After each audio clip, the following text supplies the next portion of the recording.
Ladies and gentlemen, good day and welcome to the DCM Shriram Limited Q2 FY22 earnings conference call.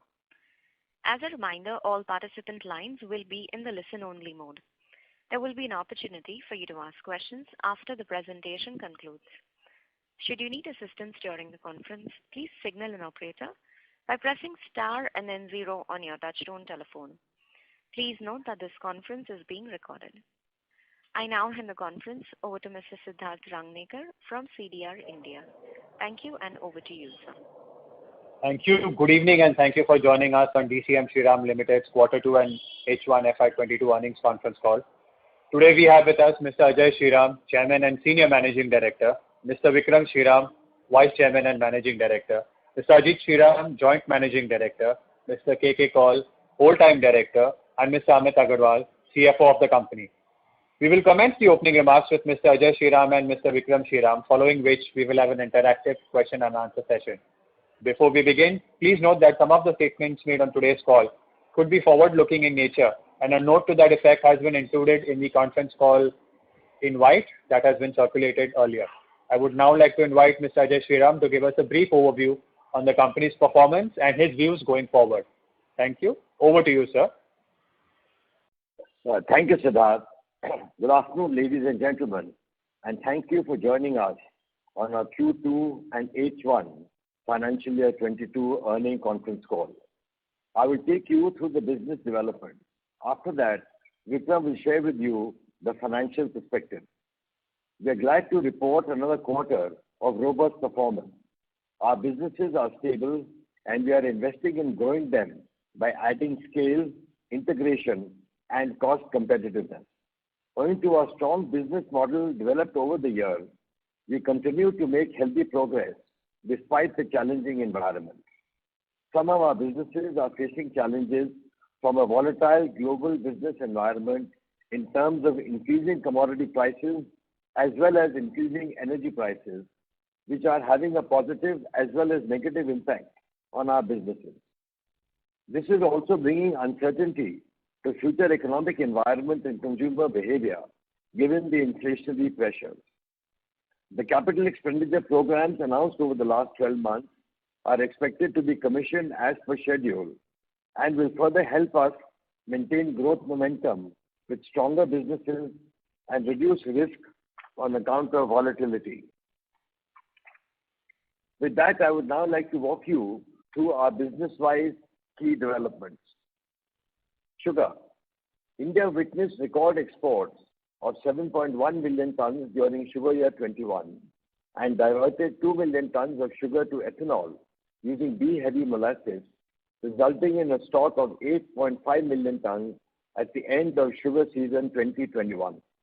With lower inventory levels and firm international prices, domestic prices are good and are currently trading around rupees 3,700 per quintal.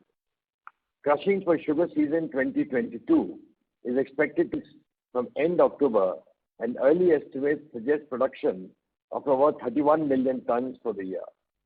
With a stable demand at about 26 million tons and estimated export of 6 million tons, inventory at the end of sugar season 22 is likely to further reduce to about 7.5 million tons. The cane prices have risen for the coming season, with Government of India increasing FRP by rupees 5 per quintal and Uttar Pradesh government increasing SAP by rupees 25 per quintal. This will put pressure on margins if the domestic sugar prices fall below ballpark rupees 3,550 per quintal. For the sugar season ending 30th September 21, the sugar revenue was down by 14% because of lower monthly quota release by the government, which is a function of lower inventory levels. This season, no additional export quota was declared, unlike sugar season 1920. Distillery revenue was up by 38% with the new distillery of 200 kiloliters per day, commissioned in December 19 at our Ajbapur unit. EBITDA margins of the business for the two seasons have been largely the same. Government is committed to a 20% ethanol blending target by 2025. Present season saw blending rates reaching approximately 8%. We also expect a revision in ethanol prices for next season in view of the increase in sugarcane and sugar prices. Work on putting up our grain-based 120 kiloliters per day distillery at Ajwapur is progressing as per schedule. Chemicals. There is a supply chain disruption at global level due to the impact of Hurricane Ida in the US, recent Chinese government's dual control policy for energy consumption and intensity, as well as closure of a few capacities in the US. Further, easing of pandemic restrictions amid declining infection rates is leading to increased demand. Both these factors are leading to higher price realizations as well as higher capacity utilization. India continues to push exports with caustic soda exports for Q2 financial year 22 at 56,737 metric tons compared to 48,600 metric tons in Q2 financial year 21, an increase of 17%. During Q2, high input costs of coal as well as salt have largely offset the gain from larger volumes and realization. However, in coming months, the gain from higher realizations may more than offset input cost pressures. Our downstream projects are expected to be commissioned on schedule and will facilitate better value add and provide hedge for volatility. The 120 megawatt captive power plant will add to earnings driven by cost efficiency. The 700 tons per day chlor-alkali expansion, along with the 500 tons per day flaker, will further increase our scale. Vinyl.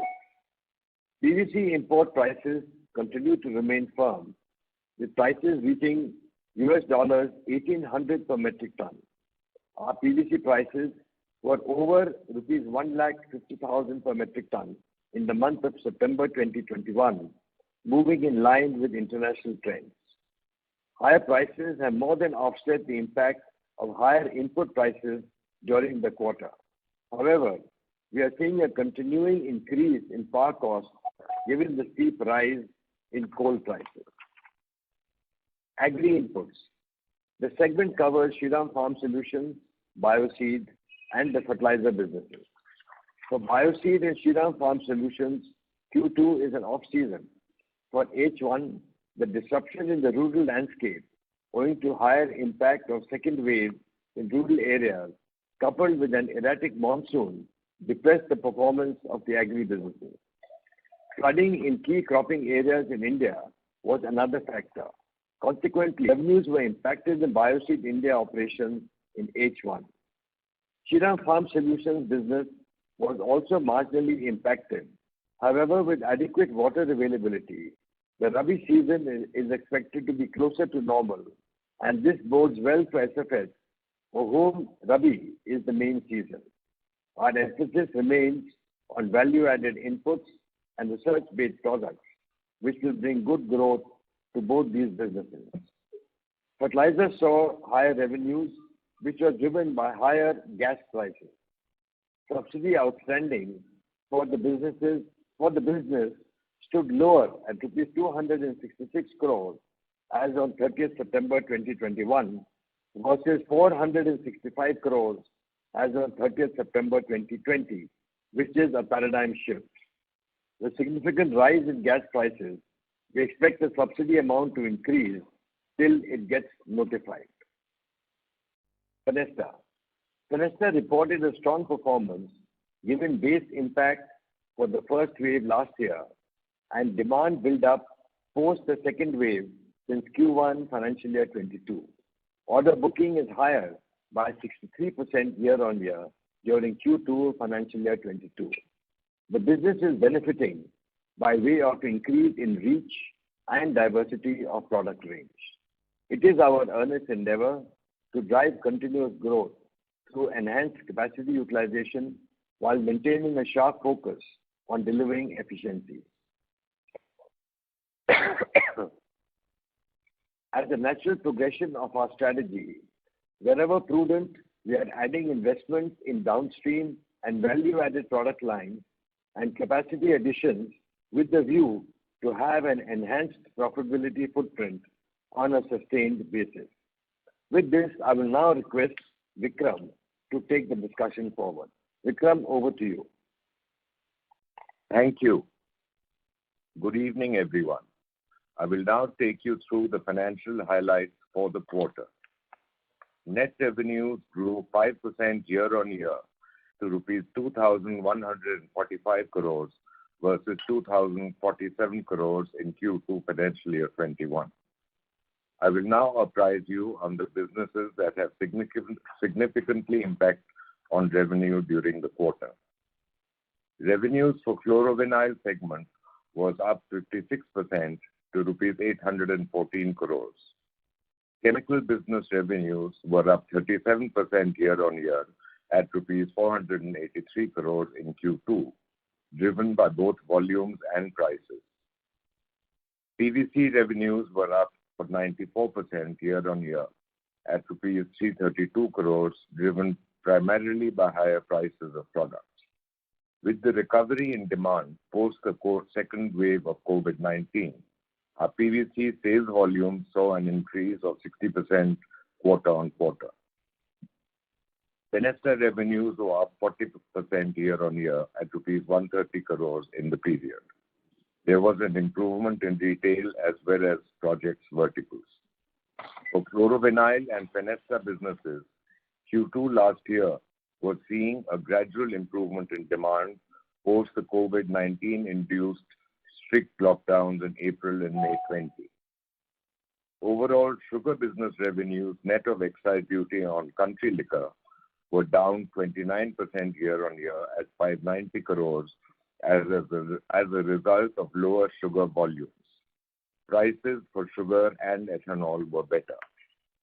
Fertilizer revenues stood higher by 34% at rupees 293 crores, consequent to higher gas prices, which in Q2 have gone up from $6.5 per million BTU to $13.7 per million BTU. Current prices are over $14. Higher gas price is a pass-through, but it impacts the subsidy outstanding. On profitability front in Q2 financial year 22, PBDIT improved by 30% year-on-year at rupees 311 crores. Plastics PBDIT came in at rupees 156 crores.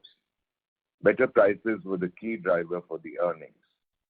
Chemicals PBDIT at rupees 108 crores was led by higher volumes and firmness in product prices. Key inputs, more particularly power and fuel costs in chlorovinyl business, came in significantly higher year-on-year as well as quarter-on-quarter. Overall, sugar business PBDIT came in lower at 42% year-on-year, rupees 33 crores, mainly due to lower volumes in the business. Additionally, higher rate of purchased molasses also contributed to lower earnings. Bioseed came in at negative rupees 14 crores.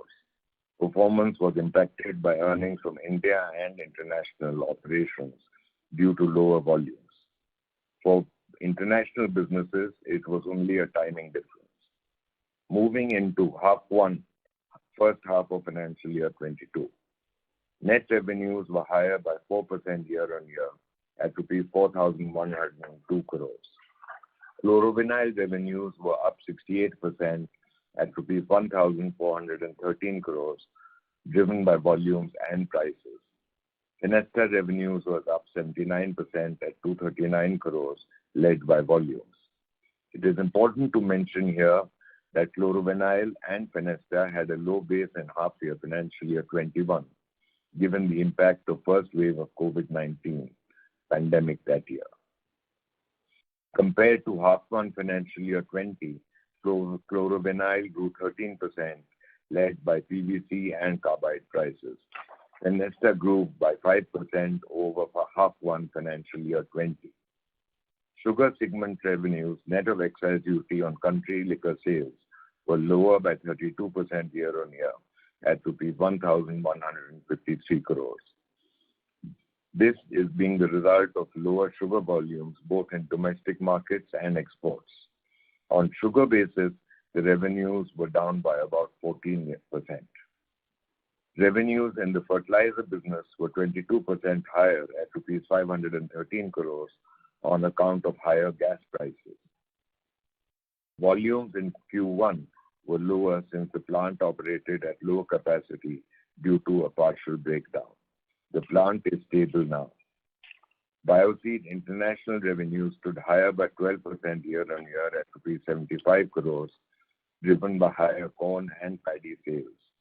Bioseed India revenues were at rupees 191 crores, down 21% year-on-year, owing to lower volumes given the impact of the pandemic and erratic monsoons.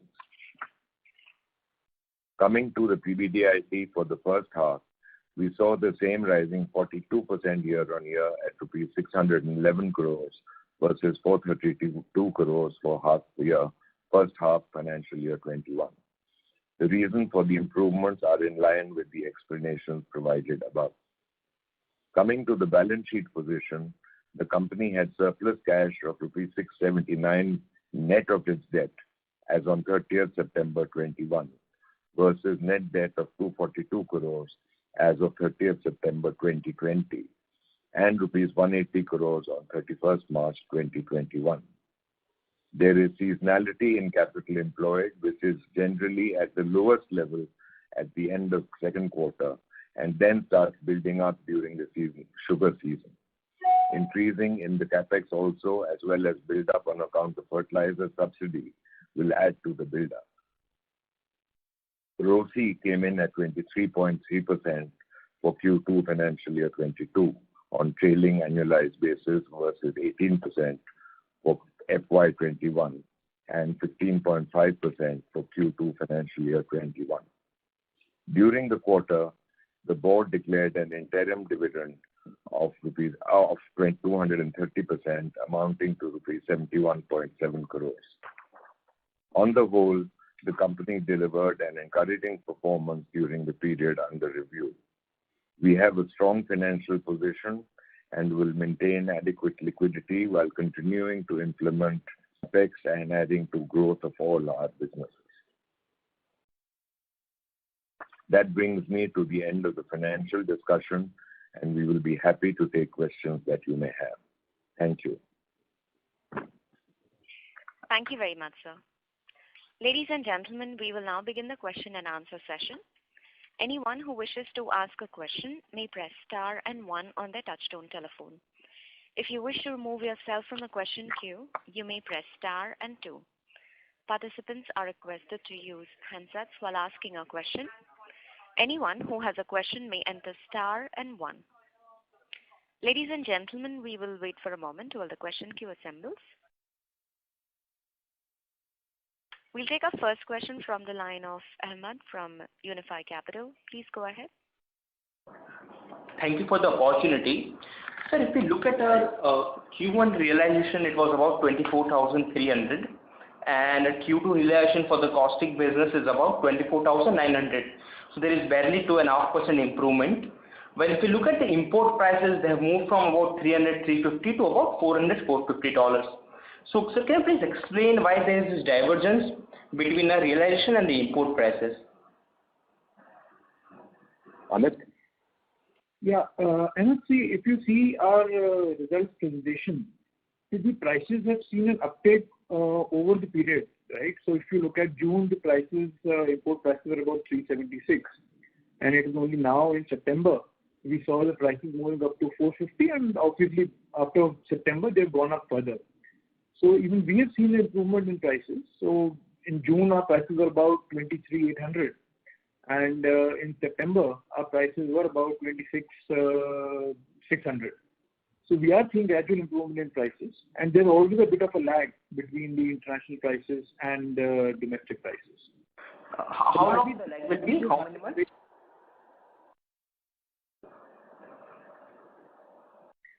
Please go ahead, Ahmed.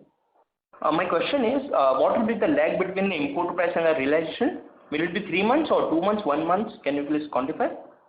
Sometimes it's very difficult to say what can be the lag, but yes, it can vary between maybe 15 days, 10 days to a month. I'll just add, Ahmed, there will be a lag because normally when we sell products, it's also on some of them on a contract basis for a month or 2 months or 3 months, depending on the relationship with the customer and how we work with them in the past also. So each deal has its own nuances because we work long term with customers. So there can be a lag. Okay, sir. Okay, understood.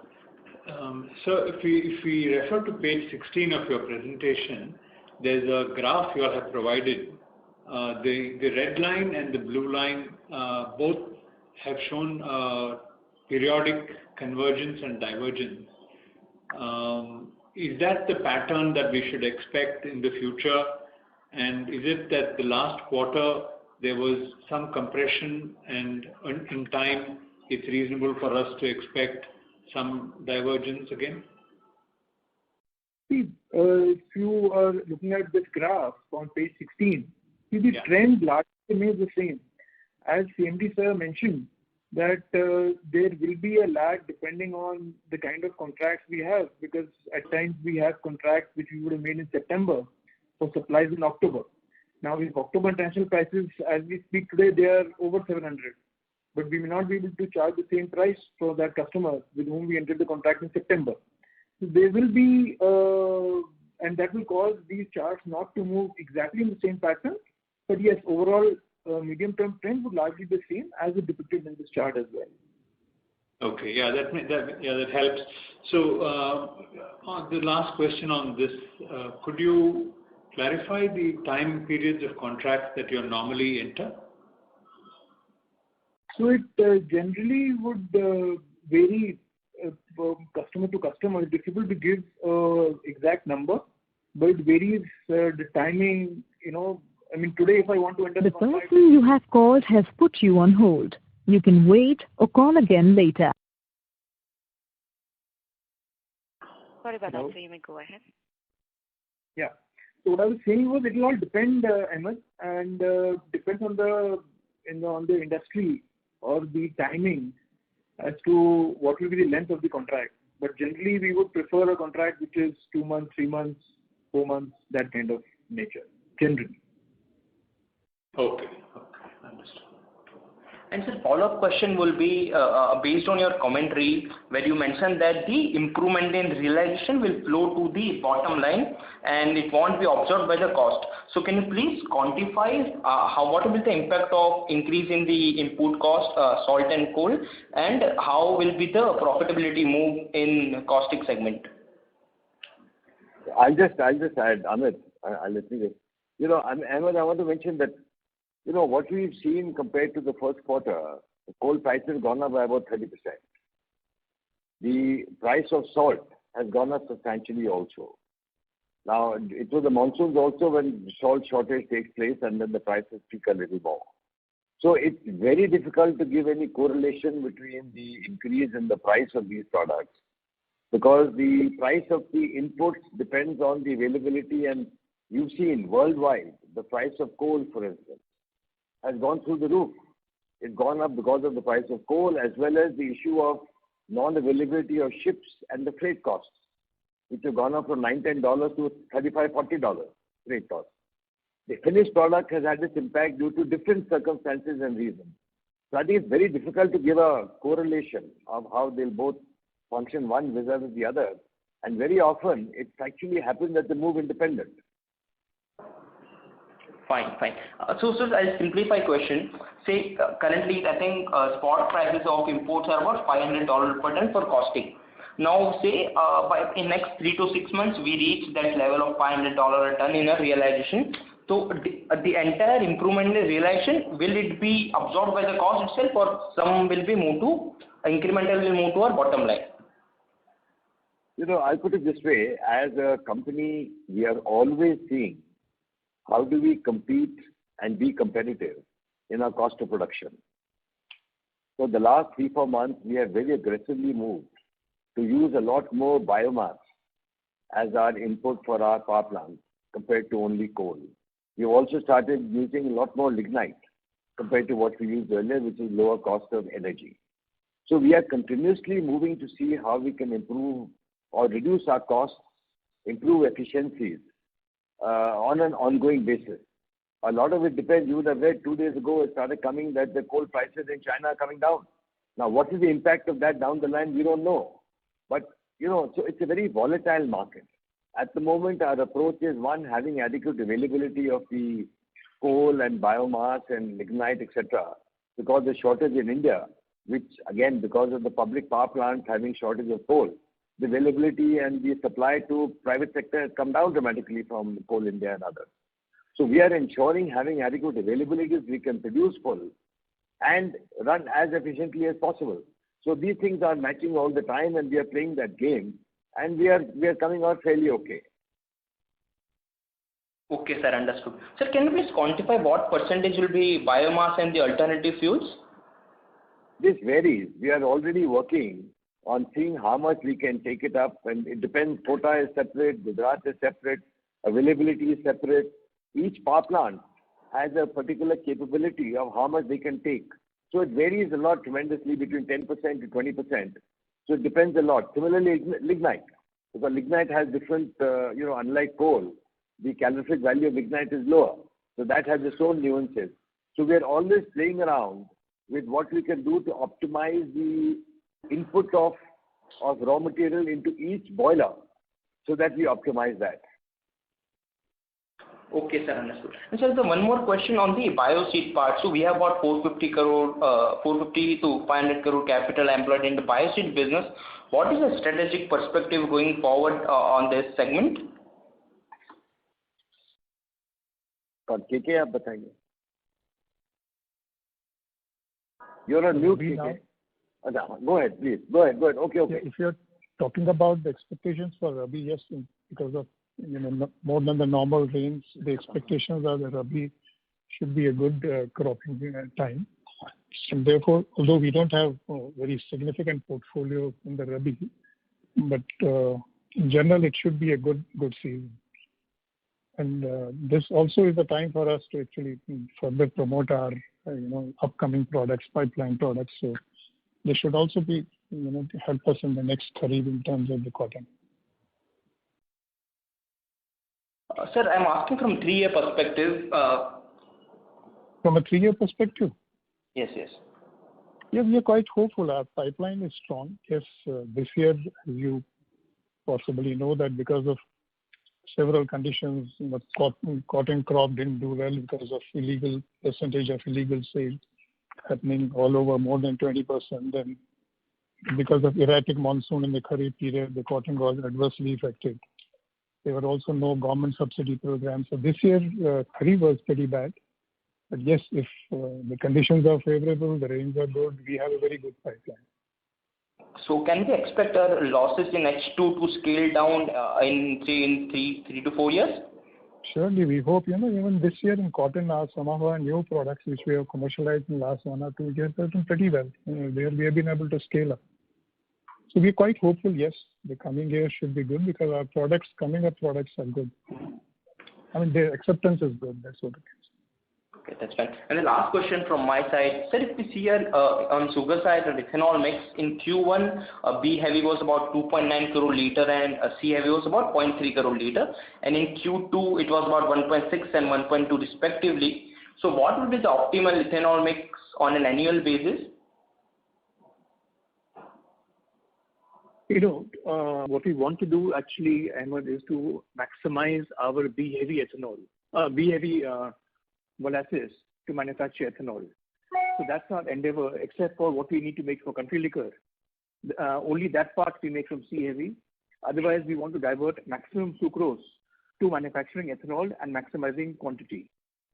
Just to give you a perspective, in H1, our ethanol production was up by roughly 3% compared to the previous year, and the sales volume of H1 was roughly 4% lower than the last year. That's because of just demand and supply and the tendering. But as I mentioned earlier, our endeavor is to maximize the B-heavy molasses to manufacture ethanol, and that's how we've seen the increase in the quantum by 3%. which is also aided by our new distillery in Azapur. Thank you, sir. That's from my side. Thank you very much. Thank you. Thank you. We'll take a next question from the line of Rohit Nagraj from Emkay Global. Please go ahead. Yeah, thanks for the opportunity and congrats on good set of numbers. So the first question is on chlor-alkali. So I understand that there has been some demand-supply mismatch in the domestic market, and the prices have gone up, and probably players have resorted to more exports because better realizations. What is your sense on this? And on the coal cost front, what are the measures that we have taken to alleviate the pain from higher coal cost or non-availability? Thank you. I think on the caustic soda side, frankly speaking, it's good to see that with the economy in India picking up, caustic soda demand is also picking up at the range of 5-6% a year, which has been the normal sort of growth of the chlor-alkali business in India. So that's a positive sign. International prices going up gives a little extra impetus of exporting so that there's a balance in the domestic market. So that is the approach of why one wants to look at the exports of caustic soda. So there's a balance between the pricing in the Indian market vis-a-vis demand, supply demand, and also with the international prices going up, that's an added impetus of doing exports now. The figures I gave you was for the last quarter, and this coming quarter, we don't know how it's going to evolve, but I think exports should also be there in this coming quarter also. On the issue of coal, I think the challenge is many. It is also first and foremost on availability, because that's a big challenge. The international prices have gone up dramatically. Even the auctions which are held in India by Coal India, there the prices have gone up dramatically. So that's why, as I mentioned a little earlier, we're looking at all types of fuel to feed into our boilers, not only, but all types of coal also, which have different calorific values, as well as using lignite, as well as using biomass. So we are trying to optimize and see what we can get. The main challenge is getting the coal and having a stock. And due to the efforts of our purchase team, we have a stock of coal available. So we should run stable for the next some months. And hopefully, if the coal prices also get a little more stable, we'll buy some more. So I think it's a stable situation, and we don't think we'll run short of coal going forward. Thanks a lot, sir. So the second question is on PVC front. So we have seen incessant price hikes in global market as well as same is reflected in Indian market.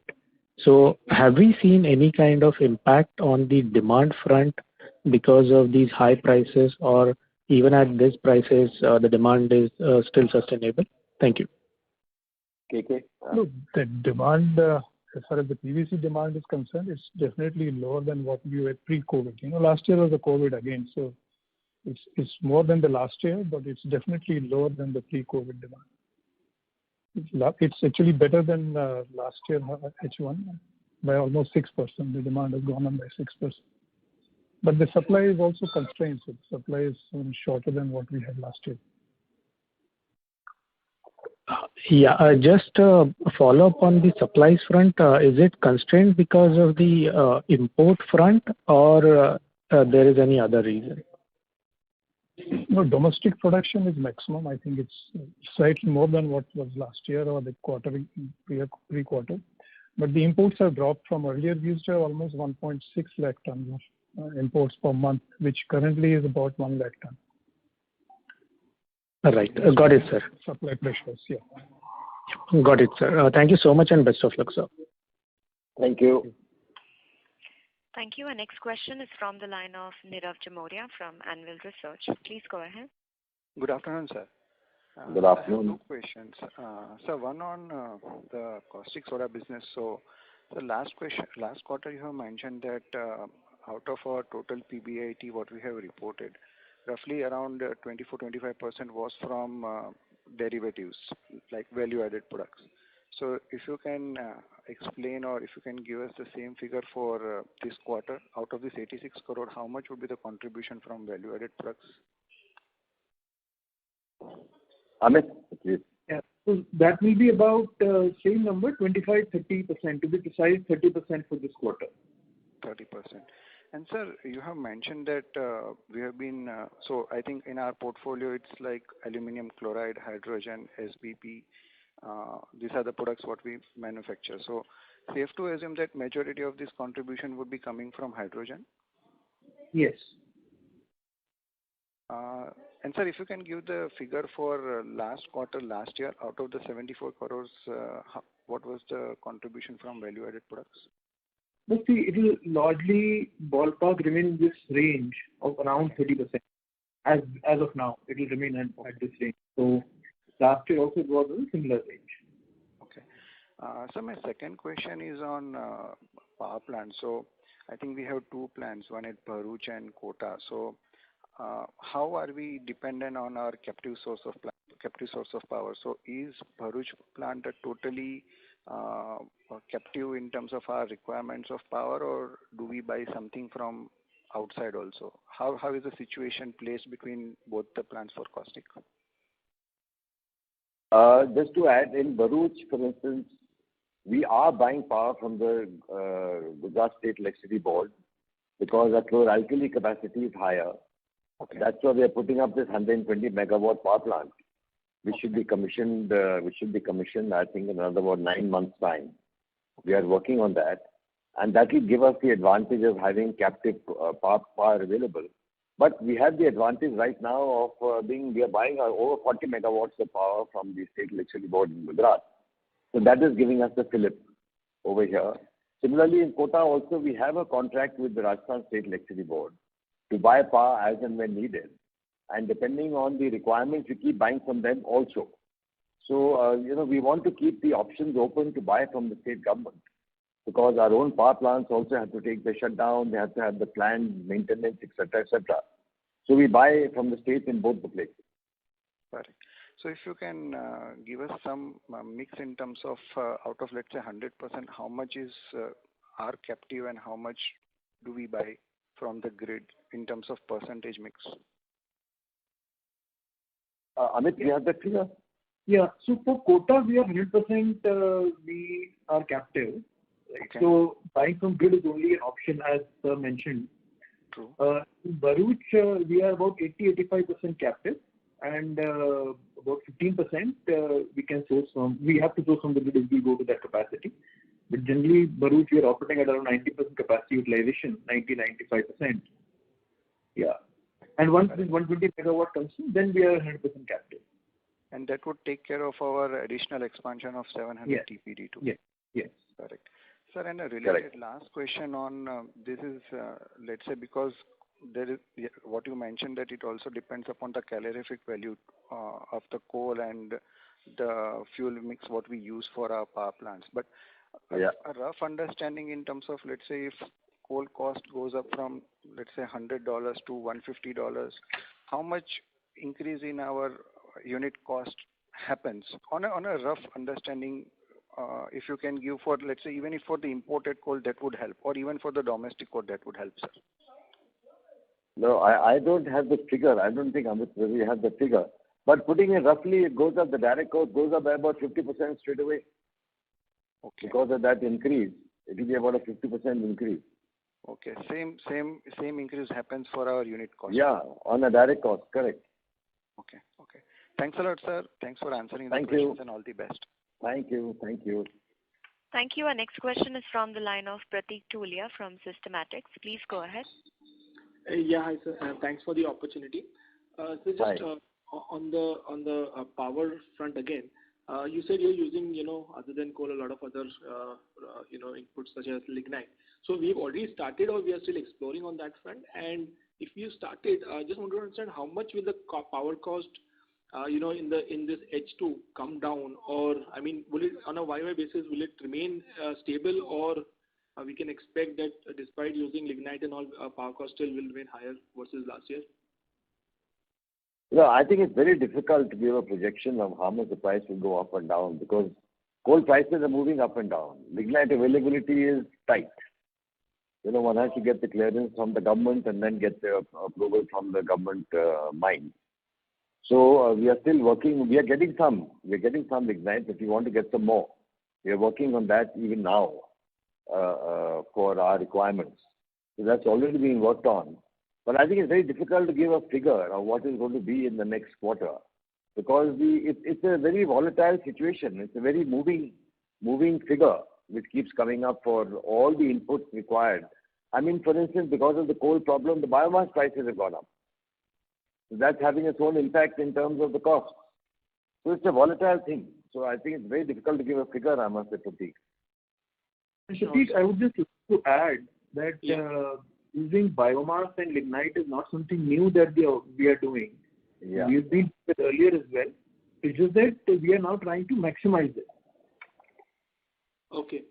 But sorry, go ahead. No, that's fine.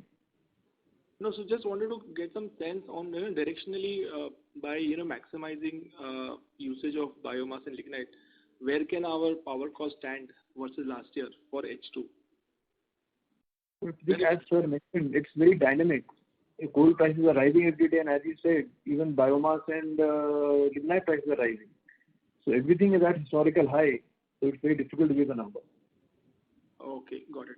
Sir, and on PVC last quarter we had 93% capacity utilization. If you could get the number for this quarter. For which product? PVC. PVC, even this quarter, it is like we are close to 95-100% utilization. Right. So, sir, you did that. Demand-wise, demand is looking good, and we are still actually below pre-COVID. So, considering that things are improving from here, but we are already at peak utilization in that sense. So, how should we look at it? From the PVC business standpoint, going forward, maybe in next 2 to 3 quarters. KK, would you like to? See, in terms of, we are already at the peak of the capacity utilization, so there's not much improvement that we can expect. But as far as the prices are concerned, as we see them today, Q3, looking at the conditions that led to this price increase, which was the supply constraints. So we expect the Q3 prices to be firm. They could be plus minus, not what levels we have today, but they would still be firm. Q4 is very difficult to predict. Some of the things are changing very fast. It's very difficult to say what will happen in Q3. But yes, we are capable to produce at our maximum capacity. That's there. And then on the longer term, if you could throw some light on PVC in terms of demand, because considering that prices are good and demand is also good, are we looking at any capacity expansion in that front, because we are also at 100% utilization? So would that be a thought in the minds of the management to sort of put up additional capacity on PVC? Yes, you keep on looking at these options, but India still has a constraint that we don't have the feedstocks. The feedstock is required to make PVC. You either have to import feedstocks or you have to. So it's not a very easy choice, but yes, you keep on reviewing your options every now and then. So because the demand is there, as you rightly mentioned, we're still importing more than half of our consumption. So there is demand, but we have constraints in the supply side in terms of the appropriate feedstock availability in the country. Understood. And so just last question on sugar. In the presentation, it is mentioned that higher rate for purchased molasses and ethanol mix hampered earnings. So if you could just quantify these two things, at what price molasses were purchased during the quarter and what was the ethanol mix? Amit, yeah. So in terms of higher price of purchased molasses, so just to give you an example, a ballpark number, in the same period last year, we would have purchased the C-heavy molasses at around 350-400 rupees per litre. And this year, the prices are almost like in the range of 600 to 700 rupees per litre. So that's the kind of change which impacted the margins. In terms of ethanol mix, essentially, I don't have the exact number right now. It's about how much of B-heavy and C-heavy. So that will impact. But the major impact came from higher cost of C-heavy molasses, which impacted the margins. So you said 300 rupees a litre? Yeah. Okay. I mean, molasses you would have... Quintal. Yeah. Sorry, I didn't get that. It will be 300 rupees a quintal. Yeah, okay. Understood. Right. Got it. Okay. Thanks a lot, sir, and wish you all the best. Thank you. Thank you. Our next question is from the line of Chintan Chheda from Quest Investments. Please go ahead. Thanks for the opportunity. Hi. Yeah. Sir, my question is related to the PVC business. So currently, whatever is the constant regarding the supply, okay? So we see the factors which are leading to this particular constraint, right? They are more of a structural change, or you can say more of a short-term phenomenon.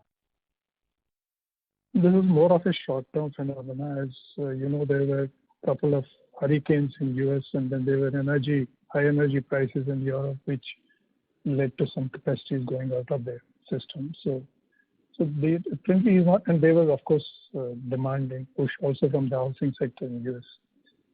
But structurally, I don't think there's anything that's going to be seen in the long time. But this appears to be a short-term thing, which should get corrected as we go. Okay. And sir, can you give me the breakup of your PVC and carbide contribution or EBITDA margins? Okay, I think we'll have to look at it as a whole. The reason being that it's very dynamic as to whether we sell more of carbide or more of PVC. It's flexible, right? It's both of them are produced from carbide, and it depends on what we are getting. Therefore, I think we should look at it as a whole. Okay, thank you. That's it from my side. Thank you. We'll take a next question from the line of Falguni Datta from Jet 8 Securities. Please go ahead. Yeah, good evening, sir. So, would it be possible to share the variable cost of power for Q2 versus Q1 for our captive coal-based plant? I'll be honest with you. In our case, because we have different power plants, different boilers, different generating sets, in Kota separately, in Bharuch separately, so the variability is very large. So I think it is, but I'll put it honestly, on a normal basis,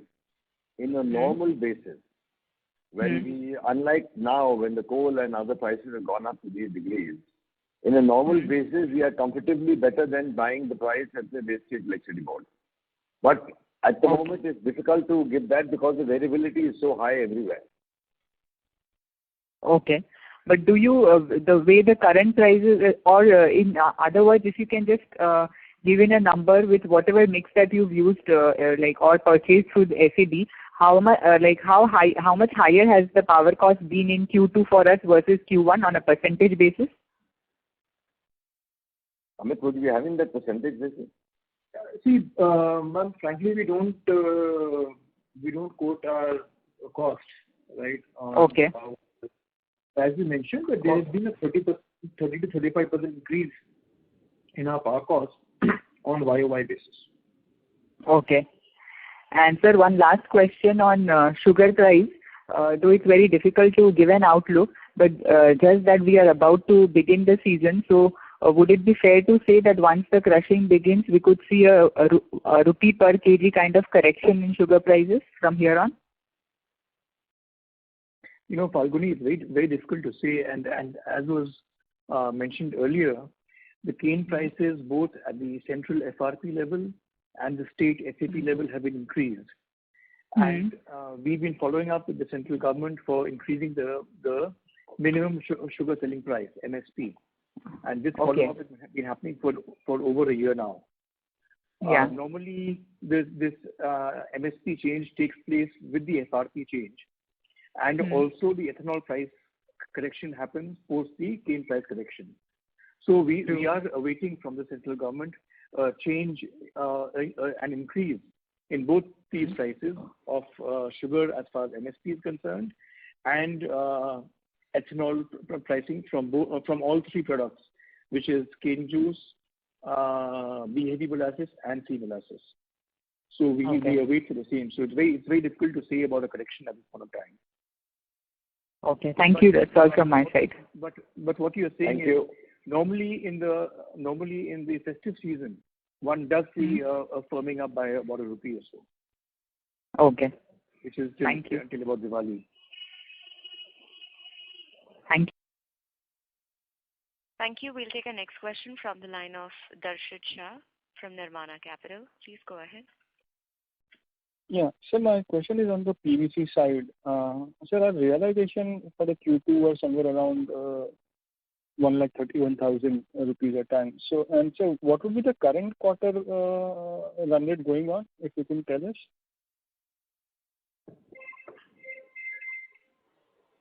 Okay, any idea how much? Currently, it's been very volatile. If you ask me yesterday, it will be around 165. But as I said, it's very volatile. So one just can't tell you for a quarter because the changes are very rapid.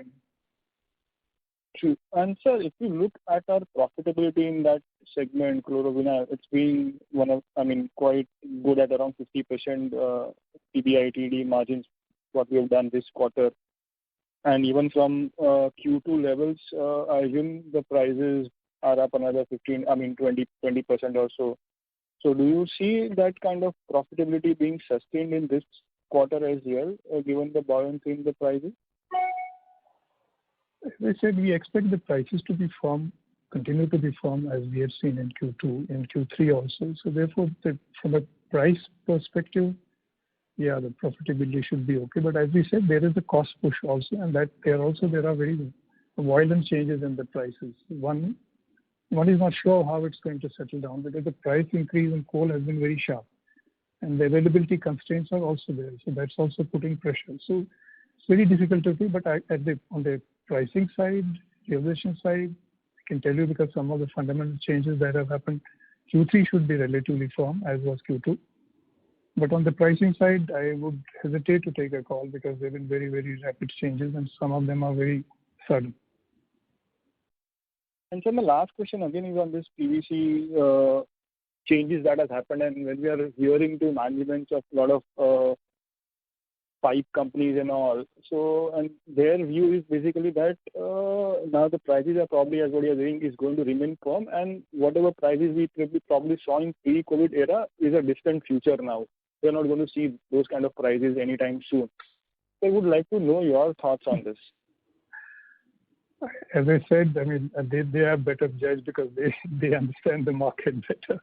But yes, they possibly will never come to that pre-COVID level kind of a thing, but not stay at what we are today. That's the understanding we have at this point of time. And we hope they are right. Yeah, we can do some great profitability then. Yeah. But from a practical point of view, we've been in commodities for a long time, and we've seen commodities go up and they go down. So I think we just have to be careful and focus very strongly on our own competitiveness, our own customer service, and our own business model. So I think that focus has to be very sharp. Sure, sir. All the best, sir, for the future. Thank you. Thank you. We'll take a next question from the line of Sanket Shah, an individual investor. Please go ahead. Congratulations, Mr. Sriram, for the very good quarter, mainly chemical segment. And also congratulate you on the very favorable price movement of chlor-alkali product. So, Mr. Sriram, as we see, the caustic prices are going up since last month. So, can you please give us idea on what is the spot price currently, and what is your view on the price dynamics going forward? I know it is very volatile and difficult to predict, but just wanted to know your sense on this. I think the prices today in the domestic market are running in the range of, 45 to 50,000. But that's the spot price. And I must be honest, I think from my understanding, most manufacturers have some contracts going forward with people. Because this is a product where you tie up with someone who's a long-term user. So I don't know each one's percentage, what it is. Frankly, ours is also, we've got some tie-ups which are going up in any case. But you never know what's going to happen in the next 1 week or 10 days or 2 weeks or 3 weeks. Because it depends on the international price also, how that moves and what's the situation here. But this is a price indication of what it is like today. Correct. And can I get a sense of how much of our quantity is booked if we on a fixed contract? I don't have that just now because it varies a lot again from, some of them are a 1 week contract, some are 2 weeks, some are 1 month, some are 2 months. For instance, we had a contract with Vedanta, where we had a long-term contract with them. linked on some parameter. So that's like a 12-month contract. So, with the sort of market situation and the business philosophy which companies evolve, there's a lot of variability in that. Okay. Thank you. So, sir, my next question is on the chlor-alkali derivative product. So, can you just give us the sense that how much of revenue is coming from my derivative product and how much revenue is coming from the company's main chlor-alkali product? Derivative products will be chlorine linked, that means aluminum chloride. Chlorine linked, yes. Yeah. Amit? Yeah. So that will be around 15 to 20% of the total revenue from these products. Close to 15%. Close to 15%. In terms of profitability, how do they contribute? In terms of EBITDA, it will be around 25 to 30% EBITDA coming from these products. Okay. So when you say 25 to 30, does it include hydrogen also in derivative, or it is included in the chlor-alkali product? No, hydrogen is separate in our case. So most of it is contributed by hydrogen. Okay, fine. And sir, do we see any challenge in terms of input price for our particularly chlorine derivative product, mainly aluminum chloride? Well, I just add that you're aware what has happened to the price of aluminum over the last 6 months. Right. Aluminum prices are shot through the roof. Correct. So there is definitely an impact on the input costs. Correct. Okay. Thank you, Mr. Sriram. Thank you. Thank you. Our next question is from the line of Navneet Bhaiya, an individual investor. Please go ahead. Hi, sir. I just wanted a summary of, the projects that we've announced and when is the expected commercialization date. And my second question is, in your presentation, there was a comment that, give strength of our balance sheet, we may announce future growth projects. So any initial thoughts on which, vertical those will be announced, and when are we likely to hear on that? I think the existing projects Amit, you can brief on the existing projects which we have right now. I'll then tackle the second one. Right. The hydrogen peroxide and epichlorohydrin, these projects should come by March 23 is what the target is. The 120 megawatt power plant is expected by maybe June, July of next year. And the 700 TPD project along with 500 TPD flaker, that should come by March. That should also be coming by March 23. Okay. And also our grain-based distillery. Yes, grain-based distillery should be coming by September 22. August, September 22. Thank you so much. Okay, that is what we have. And as the second part of your question, as a group, we are always looking at seeing how we can add value, how we can take up something which is ancillary or value addition or expansion, whatever it is. So we are perpetually studying what's happening. Today, we've got almost 2,500 crores worth of investments in the pipeline. We are also very conscious that we don't want to stretch ourselves too much, because as we've seen, the debt interest meter never stops ticking. No weekends, no holidays, no Republic Day, no Independence Day holiday. It's there 24/7. So we want to be conscious of it also. But depending on our business performance, we've got projects online we are perpetually studying. So it's difficult to give any more project commitments right now, but they're always under study. Okay, most of our interest would be in the chemical division, or we'd look across the various divisions that we have? We are happy to, and we are looking at the expansion in our chemical business, in our agriculture business, in our Fenesta business, in our all businesses. Whenever there's a good business opportunity, we are open for it. Okay, so given our earnings are likely to be, given the prices currently, our earnings may continue to be good, and so would our cash flows. Maybe over the next 6 to 9 months, you may look to announce further projects. Is that a fair understanding?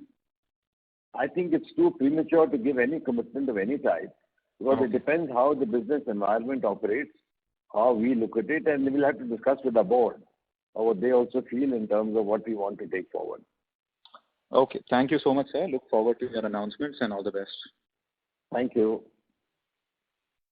Thank you. Our next question is from the line of Saket Kapoor from Saket Company. I'm sorry, Kapoor Company. Please go ahead. Namaskar, sir, and thank you for this opportunity. Sir, firstly, sir, if I correct me here, sir, you told the current prices for caustic soda are in the band of 45,000 to 50,000?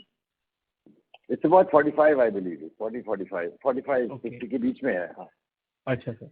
Sir, when we look at your presentation, therein we have shown the EC, therein the exit was 26,569 for the ECU prices and $450 at September. So the rise has come post in this 40 days only. In these 20 days. No, you have to look at because what we've given figures is for the entire quarter. It's not given for 1 month. It's the whole quarter average. Amit? Because sir, in the presentation we do give month-on-month number till September. Page 16. Pardon me? Okay. Page number 16, sir. Yeah, I am aware. Yeah. So we do Okay. one in the graph, you're right, and majority of the increase, you're right, has come in last 20-25 days. Okay. So that the prices at peak have gone up from what I have shown there as $450, which was average for the month. So therefore the increase started happening by end of September. And as we speak, the international price has gone up to $700-$750. Okay. They are currently trading in the range of $700 to $750. Yes. Right, sir. Sir, and how has the chlorine math worked for us? Is chlorine positive? Yeah, chlorine is more or less positive. Right, sir. And can you give me some more color about how are the hydrogen peroxide prices being for this quarter and post September? How are the prices being? See, we haven't commissioned our hydrogen peroxide project as yet. So that will come, as I said, it will come only after about year 15 months. Okay, and what have been the price trends, sir, currently? How have hydrogen peroxide prices behaved? And if you could I haven't checked that, boss, so I won't have the number. Correct. My point, sir, your voice is cracking, Mr. Amit. Is it better now? Yes, please, sir, continue. One thing, what I believe they have softened a little bit, the hydrogen peroxide prices, but I don't have the exact number. Okay. And sir, can you attribute the factors, sir, which have led to this from $450 to $750 or $700 increase? What factors have supported, and how strong is this rally in terms of the factors getting reversed in near future or in the medium term future? See, I'll just add that there have been some plant shutdowns in the US. That has happened. Then they had these cyclones and all that, which led to closure of plants. That made an impact. Some of the old technology plants, diaphragm-based plants in Europe also have closed down over the last 5-6 months. So all that has led to a little reduction. And pursuant to the reduction in demand during the COVID time, demand is picking up a little bit now. That's led to a little pull side again for these products. So that has given that little advantage of a pull, which has led to a price increase just now.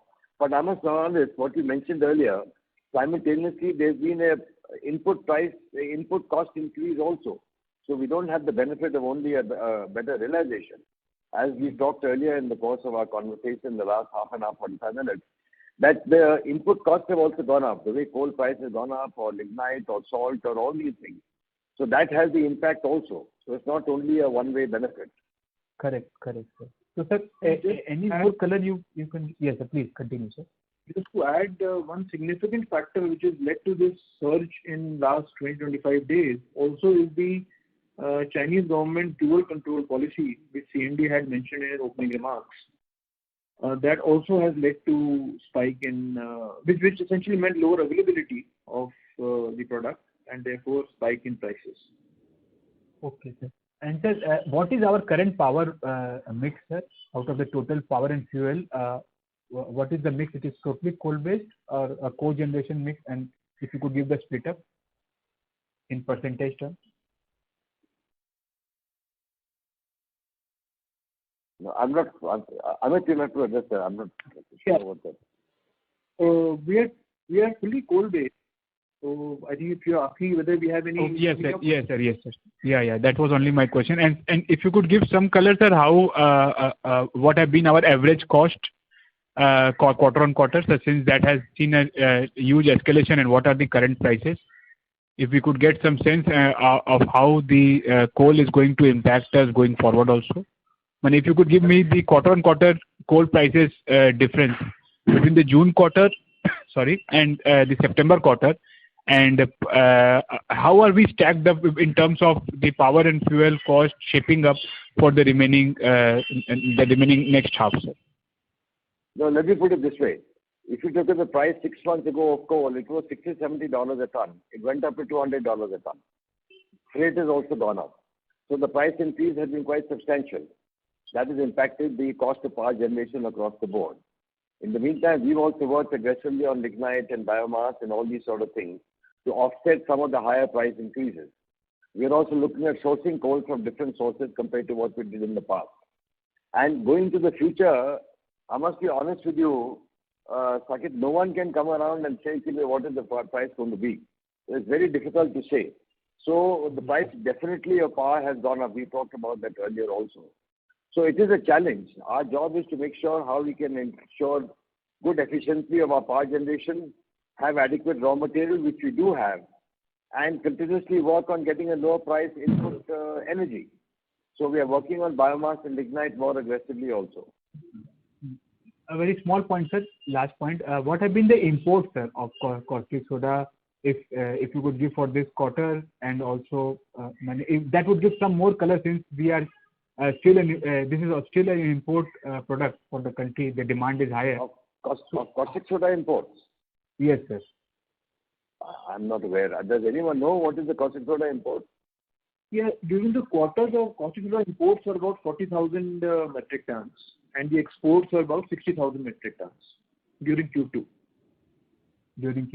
And so for this first half, I just want a comparative understanding of how the dynamics for the import and export part has played in terms of these prices being supportive. I don't have the H1 number right away, but the trend as we see is that exports are rising. So this is the same period last year. The trend of exports is rising. Okay, sir. And lastly, sir, what is the expected capacity addition, sir, domestically that we are expecting in caustic soda getting on stream, say 2 quarters down the line? For the industry, sir? For the industry, what could be the capacity addition, sir, going forward? Over next 12 to 15 months, including our capacity, I think capacity addition would be in the range of around 900,000 metric tons over next 12 to 15 months. Come again, sir? Over next 15 months, the capacity addition in domestic market will be close to about 900,000 metric tons. Okay, sir. And how will that be compensating with the demand, or will that create a surplus or a glut in the market? I'm just trying to make that sense. It always happens in quality business that there will be a gap in either demand being more than supply, and then it catches up, or the other way around. In that, so it's difficult to say whether it will, because there is whenever the capacity addition happens, it so happens that they'll come up together, and then it takes time to absorb. But overall, the business has been growing, industry has been growing at about 5-6% year on year. So over the period that it catches up. Okay. And I'll just add that, it depends a lot on what is the international price of caustic soda. If the international price is still high, then exports will happen. So that will be an advantage for India. Correct, sir. And lastly, sir, 2 points on the cash flow part, sir. Firstly, in cash flow, it is seen that we have booked a loss of 13 crore rupees on net financial loss on financial asset and liquid investment. If you could clarify on that, sir. That is a gain that we have booked because of the investments that we have. We haven't booked any loss. Okay. This is what bracket. Okay, sir. That is a less amount, right? Correct, sir. Thank you for all the detailed answers, sir, and all the best. Thank you. Thank you. Thank you. Our next question is a follow-up from the line of Ahmed from Unifi Capital. Please go ahead. Yes. Mr. Ahmed, can you unmute your microphone and go ahead with your question? There seems to be no response from this line. We'll take our next question. That's from Sanket Shah, an individual investor. Please go ahead. So, Mr. Sriram, Mike, I just wanted to know about our chlorine sales. So, how much of our chlorine are we able to captively use in our producing the chlorine derivatives, and how much we are selling it to market? You have the figure on that? Yes. Currently, our captive chlorine consumption, excluding hydrochloric acid, is about 4 to 5% at Bharuch. Okay. And at where our capacity is close to about 1350 tons per day. And at Kota, where our capacity is close to about 500 tons per day, there almost 40% is utilized captively. The rest is sold in the market, and yeah, that's where we are. Okay. And about hydrogen, how much is going into hydrogen peroxide and how much is we are selling it to open market? Yeah. Yes. And just to add on chlorine, I think from Bharuch, almost 40% goes through pipeline. So that's also more dedicated consumption. Okay. So it doesn't. Yeah. Okay. And from Kota, any pipeline sell to ancillary? Kota is pipeline is very limited. It's the 40% is captive and rest goes to the market. Okay, fine. Thank you. And on the follow-up answer which Mr. Sriram has said that the current price, spot price is around 45 to 50,000. So if I calculate the rough calculation, our production and sale is for the quarter is 1,50,000. So 1,000 rupees increase, which translates into 15 crore EBITDA increase in our bottom line. I mean, plus or minus the coal price increase factor, cost increase. So is this right? So if I see 45,000, if I take the base, because we assume that price remains same. So can we see that will be almost 200 crore plus for the next quarter? I don't think it's right to take it that way, because as we mentioned, we also have contracts. Okay. What we talked about is spot price. Understood. Different from contract price. And we are in the business in the long term, so we have relationships with our customers. So we have long-term relationships with them, so we have contracts with them also. Okay. Understood, Mr. Sriram. Thank you so much. Yeah. Thank you. Thank you. We'll take a next question from Ahmad from Unifi Capital. He joined back the queue. Please go ahead with your question, Ahmad.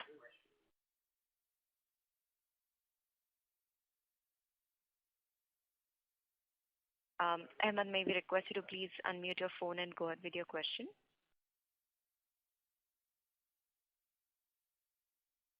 There seems to be no response. We'll take the next question from Saket Kapoor from Kapoor Company. Please go ahead. Yeah. Thank you again, sir. Sir, as you told that there is a part of the sale is through 2 weeks contract, something 1 month and so on.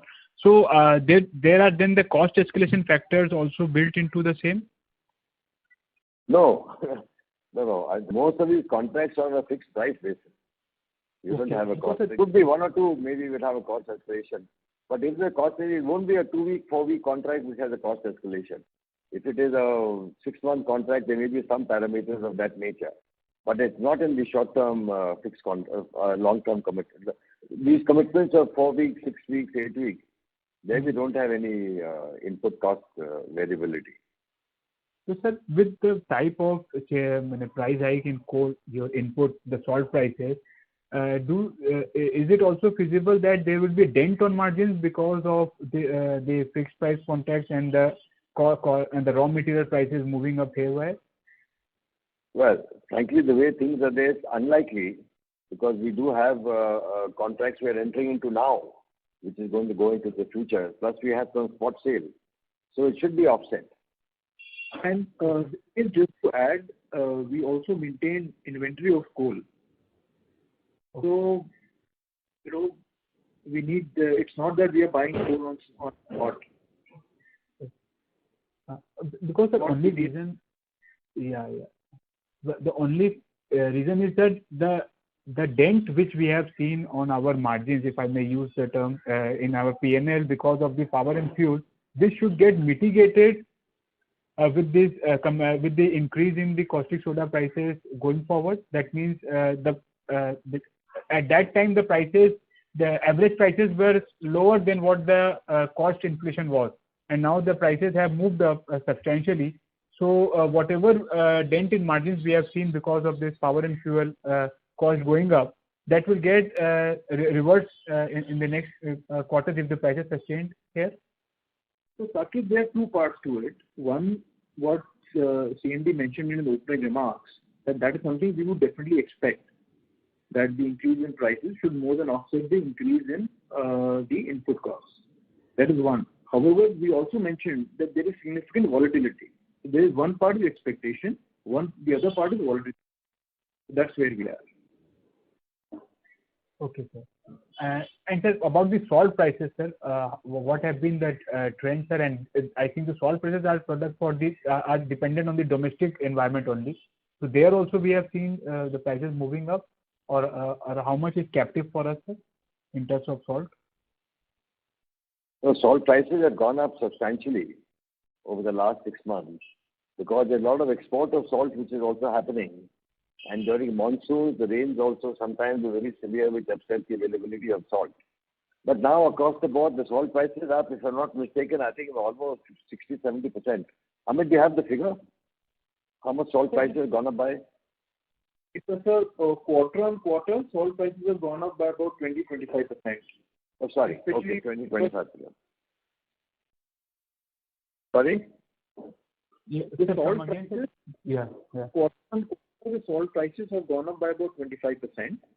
Also, they were impacted because there were significant rains on the western side and some hurricanes, which led to salt work being washed away, and therefore the prices went up significantly.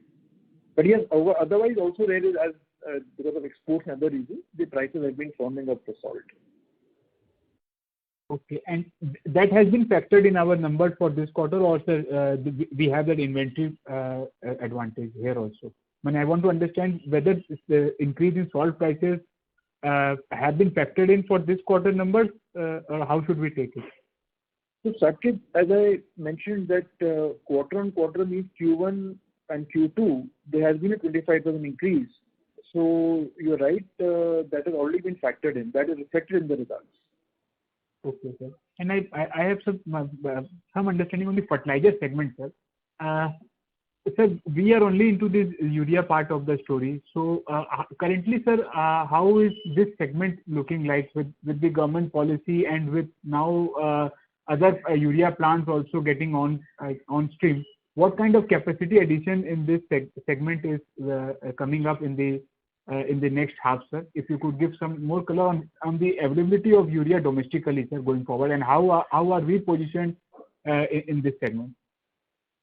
Okay. Well, we still are importing urea, so the country is still not self-sufficient in production of urea. So even the next year also, even when all the plants which are under construction or which are likely to be commissioned in the next 2-3 years, there still be imports. And today there are constraints on imports also because the import prices of urea have also gone up substantially. So therefore, as far as our production is concerned, we are not expanding anything, but our current capacities are operating at full. And we don't see any production issue or any demand issues affecting that. And so there the major input is gases as a raw material. That's gas right. prices. Gas is the major input. Yeah, and it's a pass-through. The gas prices have also gone up, but it's a pass-through. Okay, so there could be a cause of subsidy building up going forward for this segment. Yes, it can build up, but you would have seen that government is quite, proactive in this. When the phosphatic prices went up through the roof, they have increased the subsidy allocation. You would have heard it about a week, 2 weeks back. So we expect government would be supportive to this. Any increases, and if the current provisions and subsidy budgets are not sufficient, we hope government will definitely proactively act and make sure that the provisions are there. But yes, some increase in subsidy would happen because of the gas price. And so, sir, there was also some energy norms part of the story also, wherein we were required to make some changes to get the benefit. Are they in line, sir? Yes, they have been implemented already. So those norms have been implemented, and currently we are working on those new norms. Okay, sir. So when we look at this farm solution part and the bioseed part, what kind of holistic understanding should we take on for the year as a whole? Because these are very erratic and they are non-comparable on quarter-on-quarter basis. So overall, as a whole, how are these two segments going to perform for the year as a whole? If you could give us some understanding. They have been flattish if we take the first half. So both on the farm solution and the bioseed part. देखिए आप share करेंगे? Yeah. Well, I think we expect that the H2 should be a better season because the rainfall has been adequate. In fact, little more than the normal, so that should definitely help. Unless there are more unseasonal rains, it's very difficult to. We've seen some unseasonal things happening on the climate side, but otherwise the Rabi period, this H2 should be definitely better than H1. We should be able to make up something that we lost in H1.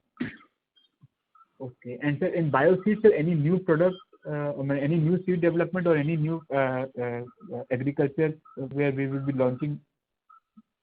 Or is it the same profile? We are launching on a very regular basis, so scaling them up takes time. So it takes almost 2 to 3 years to scale them up. Because we have products in the pipeline. Some of them, as I mentioned earlier, also, some of them have done well.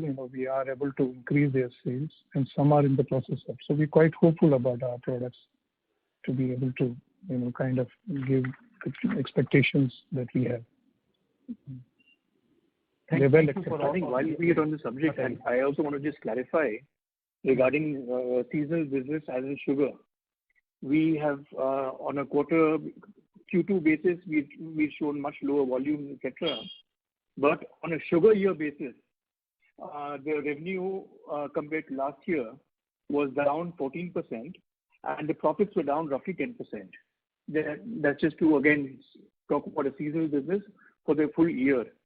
Which wasn't being able to clarify earlier. Right, sir. And more will depend upon how the sugar prices and the government increasing them going forward. That will be much more determined about, as you have told, that ethanol prices are to be revised going forward if the FRP has to be factored in. That's right. Okay. Thank you, sir, okay. And all the best, sir, and thank you for the improved presentation, sir, this time. I hope for the continuity, sir, and all the best, sir, and stay safe. Thank you, Saket. Thank you.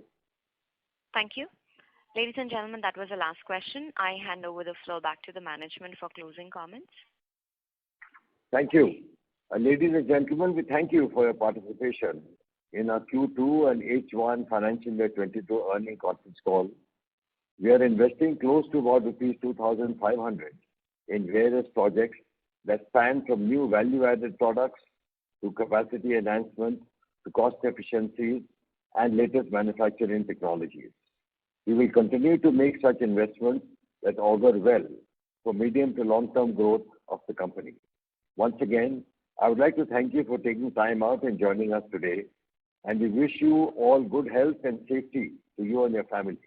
And my warmest wishes to all of you for Diwali and the New Year. Thank you very much.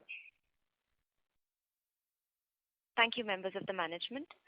Ladies and gentlemen, on behalf of DCM Shriram Limited, that concludes this conference. Thank you for joining us, and you may now disconnect your lines.